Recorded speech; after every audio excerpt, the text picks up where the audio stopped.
Hi, it's Hannah, and for this video I'll be showing you how to get some Holo Chrome Powder Ombre nails without using gel.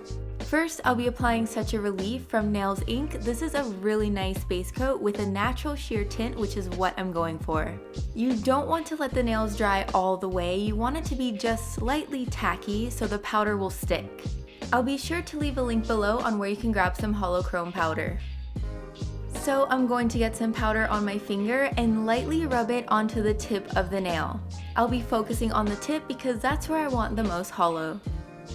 A lot of times chrome powder is applied with an applicator, but I found it much easier to just use my finger. But I did use a makeup applicator to get into the sides better.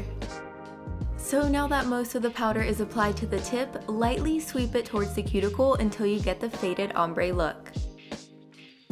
You can remove the excess powder on the skin by using Scotch tape, liquid latex, or a brush and acetone.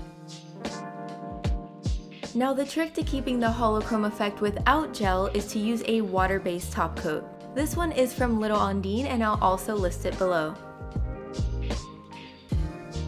So that's it for this video. I hope you enjoyed it. Thanks so much for watching and I'll see you later. Bye!